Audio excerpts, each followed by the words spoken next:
Les causes de l'acidose rénale hyperchlorémique. L'acidose rénale se caractérise par une diminution de la capacité des tubules à réabsorber le bicarbonate de la filtration glomérulaire.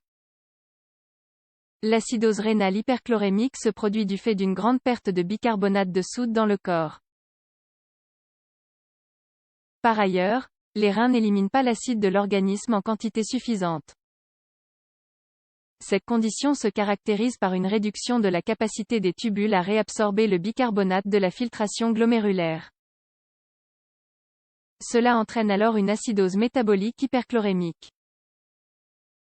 Sa prévalence est inconnue. Toutefois, l'acidose tubulaire rénale distale, ATRP, d'origine médicamenteuse est relativement fréquente.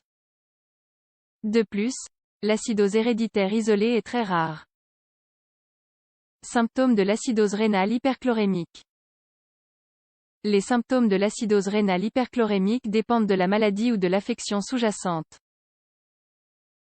Cette affection provoque une respiration accélérée, une certaine somnolence ou de la confusion.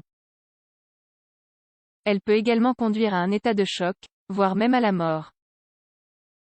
Dans un premier temps, elle se manifeste par une urine très basique à cause du bicarbonate non absorbé. Il y a également un retard de croissance ainsi qu'une réduction de la densité minérale osseuse due à l'acidose rénale hyperchlorémique. Dans certains cas, une hypokaliémie peut survenir et parfois des symptômes de paralysie périodique apparaissent. Cependant, le rachitisme et l'ostéomalacie sont dus à une carence en vitamine D et à un manque de réabsorption du phosphate. Les causes. L'acidose rénale hyperchlorémique peut avoir pour origine des maladies rénales telles que l'acidose rénale distale et l'acidose tubulaire rénale proximale.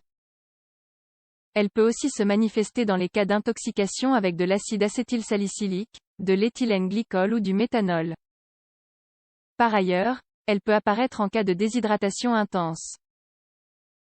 D'autre part, cette maladie peut être acquise ou héréditaire récessive dans la plupart des cas, ou dominante.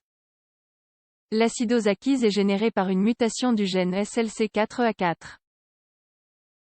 Quant à elle, l'acidose dominante est provoquée par des mutations sur un gène non identifié. Le tumulus proximal réabsorbe environ 80% de la charge de bicarbonate filtré, mais un défaut dans ce dernier entraîne la perte de bicarbonate. Certains médicaments peuvent également être la cause du développement de l'acidose rénale acquise. Diagnostic de l'acidose rénale hyperchlorémique. Contrairement aux patients atteints d'acidose rénale distale, ceux qui souffrent d'acidose rénale proximale conservent la capacité d'abaisser le pH de l'urine en dessous de 5,5. Afin de diagnostiquer la maladie, il est nécessaire de démontrer l'absence de réabsorption du bicarbonate. Le diagnostic se valide grâce à un test d'évaluation du bicarbonate. Lors de cet examen, on pourra observer une augmentation excessive de l'excrétion urinaire de bicarbonate ainsi que du pH de l'urine à mesure que le bicarbonate plasmatique augmente au-dessus du seuil rénal.